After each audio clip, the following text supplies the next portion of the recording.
Hi అండి, welcome to trendy construction. ఈరోజు మనం వాటరింగ్ ఎలా చేయాలో చూద్దాం. చాలామంది తెలియక వాటరింగ్ ఎలా చేస్తారంటే అది మీకు చేసి నేను చూపిస్తా, చూడండి. అంటే చాలామంది ఎదర ఇలాగా గోడకి ఇలా పలసగా తడిపేస్తూ ఉంటారన్నమాట కట్టుబడికి. ఇలా చాలామంది ఇలా తడపడం వల్ల ఏమైందంటే కట్టుడికి మధ్యలోకి వెళ్ళండి వాటర్ అనేది.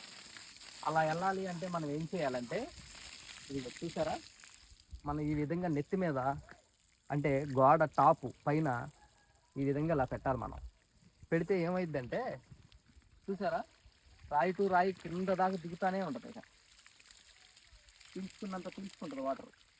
ఇలా తడపడం వల్ల ప్లస్ ఏంటంటే రెండో వైపు కూడా చాలా గట్టిగా పీల్చుకుంటుంది వాటర్ అంతా. అలా పీల్చుకోవడం వల్ల ఏంటంటే వాటర్ లోపలికి మధ్యలోకి కూడా వెళ్ళిద్ది. 9 అంగుళాల కట్టుడు మధ్యలోకి కూడా వెళ్ళటం జరుగుతుంది అనమాట. సో దయచేసి మీరు మాత్రం మీ ఇంటికి ఇలా తడుపుకోకండి.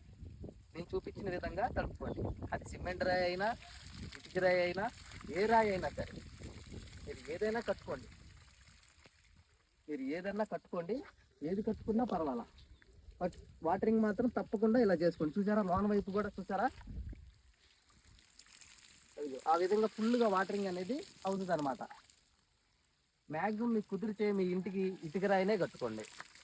లేదు మా దగ్గర బడ్జెట్ లేదు అనుకుంటారా, సిమెంట్ రాయి వాడండి. సిమెంట్ రాయికైనా సరే ఈ విధంగానే వాటరింగ్ చేయండి. ఇదిగో వాటరింగ్ పైప్ ఇలా పెట్టేస్తే ఏమవుతుంది చూసారా, అక్కడ దాకా వెళ్తుంది, కింద దాకా కూడా దిగుద్ది. ఇలా మనం వాల్ పై దాకా, ఇదంటే కాంపౌండ్ వాల్ ఫౌండేషన్ కాబట్టి ఇట్లా తడుపుతున్నాం. అదే ఇంటి కట్టుడు అనుకోండి, పై దాకా పై ఎంత ఎత్తు కట్టుకుంటే అంత ఎత్తు పైన పెట్టుకోవడమే మీకు చాలా స్ట్రెంత్ని ఇస్తుంది అనమాట. మర్చిపోకుండా మీ ఇంటికి మాత్రం ఇలాగే తడుపుకోండి.